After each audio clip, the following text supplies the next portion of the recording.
E aí, historiantes, bem-vindos a mais uma videoaula. E a gente está continuando aqui a falar sobre o processo de chegada até a Primeira Guerra Mundial. Para a gente entender isso, a gente tem que botar o pé no século XIX ainda. Por quê? Porque os motivos estão lá que levaram a gente a entrar em conflito a partir de 1914 na Primeira Guerra Mundial. Então os motivos eles estão ligados ao que aconteceu ainda no século XIX. E tem duas coisas que são fundamentais para a gente entender esse processo, que é o processo de imperialismo e o processo de industrialização. Os dois estão interligados. Aí você vai perguntar, mas os impérios não já existiam desde antes? Na Idade Moderna já existiam impérios, correto. O Império Português, o Império Inglês, o Império Espanhol, já existiam grandes impérios. E o que é que tem de novo nesse imperialismo do século XIX? Tudo. Ele é um novo imperialismo. Partindo do princípio, inclusive, de que ele já tem outro motivo. Esse imperialismo do século XIX tem outro motivo. E o motivo é a expansão do processo industrial de cada país. Os países, do ponto de vista territorial, eles já tinham alcançado o limite que eles poderiam dentro da Europa. Na Idade Moderna, eles se lançaram ao mar atrás de especiarias, de matérias-primas e tal. Só que agora não era uma coisa simples, tipo, vamos atrás de especiarias, vamos atrás de matéria-prima, vamos atrás de outras substâncias para a gente poder comerciar aqui na Europa. O ponto de vista agora não era relacionado ao comércio especificamente, era relacionado à indústria, à expansão do processo industrial que estava começando, que alguns historiadores dizem que desde o finalzinho do século XVIII, o Eric Hobsbawm vai falar sobre esse assunto, ele já começa a acontecer. 1760, 1770, o processo industrial ele já vai começando a se iniciar. E a expansão imperialista ela vai existir especificamente para tanto fornecer matéria-prima para essa indústria nascente, quanto para ampliar o público consumidor dos seus produtos. Porque a Europa em si não iria consumir tudo aquilo que estava sendo produzido. Isso deveria ser exportado, isso deveria ser levado para outros locais, através de um novo comércio, um comércio mundial, que fizesse com que os produtos industriais eles pudessem ser vendidos em mais variados lugares possíveis. Bom, a gente vai inverter a ordem, não daqui para cá, mas de cá para cá. A gente vai falar primeiramente do processo industrial. Poucas pessoas sabem, mas a indústria ela deve muito ao algodão, que é algo natural, não é algo industrial. Qual é o motivo para isso? O princípio da industrialização está ligado à manufatura e especificamente à indústria ligada aos tecidos. O algodão, dentro dessa perspectiva, é a matéria-prima central para a fabricação desse material.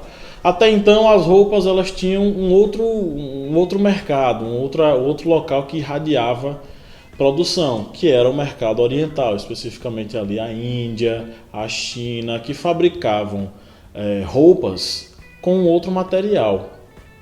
Esse material era a seda. E se comparar a seda com o algodão, a seda ganhava disparado. Então esses produtos que eram fabricados especificamente nesse primeiro momento na Inglaterra, eles tinham uma qualidade muito inferior. Mas o que foi que aconteceu? Houve uma expansão da produção dessas roupas fabricadas com algodão. Consequentemente, as plantações de algodão aumentaram. Só que aí a Inglaterra, que foi o local onde isso aconteceu, não tinha mais tanto território para plantar algodão. O que foi que aconteceu? As colônias americanas, norte-americanas e sul-americanas, elas passaram a fabricar o algodão necessário para que as manufaturas, as manufaturas têxteis, as manufaturas de tecido que existiam na Inglaterra pudessem ter material para fabricar suas roupas.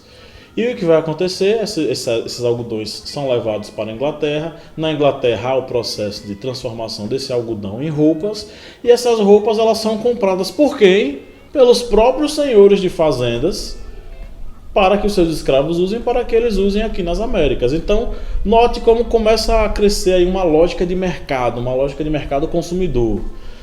Produzem a matéria-prima, essa matéria-prima é fabricada e é trazida de volta como algo pronto e acabado, um produto industrial a ser vendido.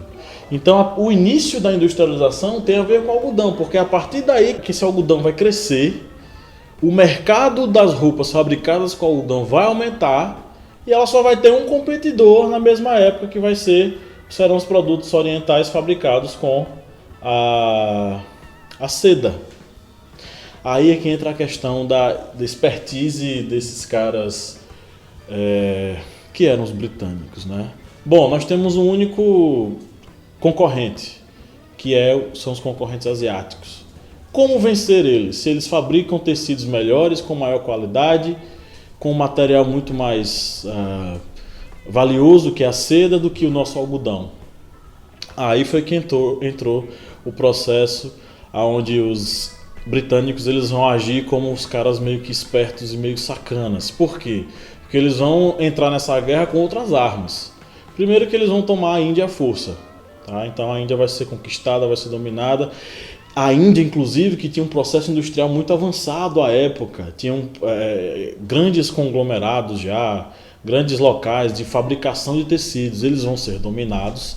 E os indianos de produtores industriais, de produtos industrializados, vão passar a plantadores de algodão e fabricadores de seda.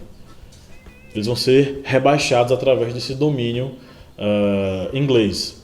E de outro modo, a China, que era outro competidor, como é que ela ia entrar na guerra contra a China, que também tinha um material muito bom? Eles se utilizaram da guerra química. E não é guerra química de você jogar gás nessas pessoas, não, tá? Eles começaram a introduzir na China uma droga que era uma droga muito apreciada pelos indianos e que fazia com que os chineses eles se viciassem numa velocidade assim louca.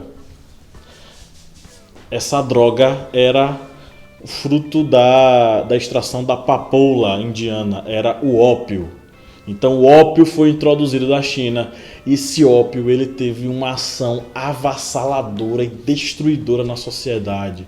Os chineses passaram a se viciar no ópio de uma maneira que a sociedade estava tomada de pessoas aí trancafiadas aí no vício ao ópio. E isso ajudou os britânicos a, de certo modo, enfraquecer os chineses. Não que os chineses tivessem sido tomados, mas os chineses eles passaram a ser extremamente dependentes desse mercado do ópio britânico. Esse mercado do ópio passou a ser uma coisa muito lucrativa. Então os britânicos passaram a comercializar esse ópio para a Ásia de uma forma quase que mecânica. Então era um mercado que estava crescendo muito. Bom, o primeiro momento do processo industrial vai ser o algodão e esse processo de fabricação das roupas, tá? Ligado ao mercado, aí o mercado dos tecidos.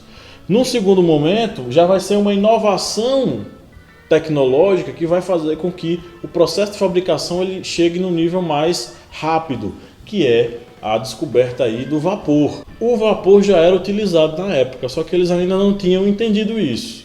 E ele passa a ser desenvolvido especificamente na Inglaterra. Então, na Inglaterra, os primeiros teares automáticos serão teares automáticos movidos a vapor, que inclusive incrementou aí uma velocidade, uma nova dinâmica aí no processo industrial, porque as máquinas de tear, elas funcionando a vapor, elas fabricavam de uma forma mais rápida e não dependiam, por exemplo, da disposição de um ser humano. Então, as rocas passam a ser substituídas por máquinas de tear grandes movidas ao vapor. E o vapor vai impulsionar muita coisa. E as máquinas de tear vão ser exemplo disso, e o processo industrial relacionado aos tecidos vai se expandir, como em várias outras áreas. Então, a industrialização desse momento ela vai ganhar um novo motor. Não é mais um motor humano, vai ser o motor do vapor. O carvão ele vai começar a ser o combustível principal para impulsionar a industrialização. É o carvão, inclusive, que vai impulsionar as grandes ferrovias. E aí a gente vai ter uma expansão absurda aí da segunda metade do século XIX para frente de grandes ferrovias em vários países. Por exemplo, os britânicos eles expandem a sua indústria ferroviária para os Estados Unidos, e nos Estados Unidos vai ter uma construção absurda de ferrovias pipocando a todo momento. No Brasil, os britânicos também atuaram, especificamente no norte e no sul do país, colocando ferrovias aí para funcionar.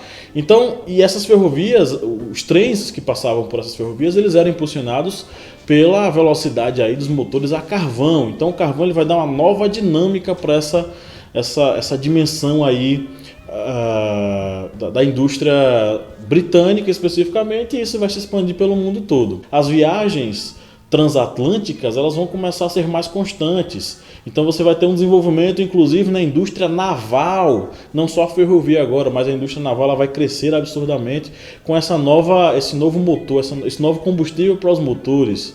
Por exemplo, vocês já assistem o Titanic, e na cena do Titanic há uma cena logo embaixo do navio, na parte dos motores. E na parte dos motores você vê os caras lá trabalhando com carvão, jogando carvão naquelas fornalhas enormes para jogar aquela fumaça toda lá pelas chaminés do navio. Então, o Titanic é um exemplo desse desenvolvimento da indústria naval. Claro que o Titanic afundou, mas não foi porque ele era ruim, foi porque o capitão do Titanic era ruim. Então, são motivos diferentes. Foi falha humana e ele ignorou, inclusive, a possibilidade de encontrar icebergs pelo meio do caminho. Mas a indústria naval, a indústria das ferrovias, a própria indústria dos tecidos, dentre várias outras indústrias, elas começam a se desenvolver absurdamente. E coisas que crescem precisam de espaço. Note e deixe isso anotadinho em seu caderno. Coisas que crescem precisam de espaço. E é aí que a gente vem para a questão do imperialismo. O espaço necessário para o desenvolvimento da industrialização impulsiona os grandes impérios a inclusive ganhar novos espaços. Falei sobre os britânicos que aproveitavam o mercado das Américas. E aí os outros impérios vão começar a observar inclusive outros espaços para você investir. E que espaços são esses?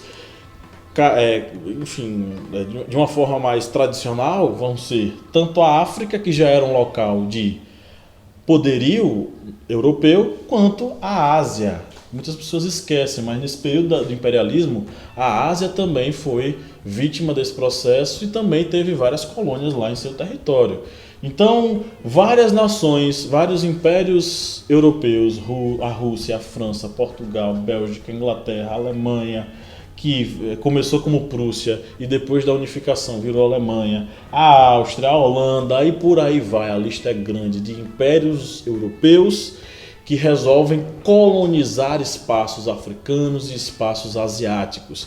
E qual é a ideia dessa colonização? É uma nova colonização, é um novo imperialismo, tá? Um novo contexto. Não é mais aquele imperialismo da era moderna. É um imperialismo onde a ideia é expansão do mercado econômico, do mercado de vendas, de trocas entre a Europa e outros países, ampliação do público consumidor que vai consumir os produtos industriais, ampliação dos espaços de coleta da matéria-prima, que são esses locais que vão enviar a matéria-prima para a sua metrópole. Por exemplo, a Inglaterra domina a Índia fabrica a matéria-prima, manda para a Inglaterra vai fazer a fabricação e vai mandar de volta para a Índia para fazer o processo de venda. Então, ampliação do mercado, ampliação da coleta de matéria-prima, ampliação desse poderio, obviamente, e a ampliação da indústria dessa nação.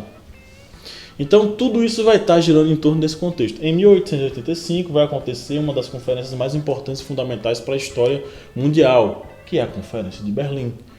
Na Conferência de Berlim, o mundo é literalmente fatiado pelas nações europeias. Então, cada nação europeia, independente das identidades dos países que estavam sendo conquistados, que nem eram países ainda de forma concreta, eram tribos, eram espaços regionais diferentes.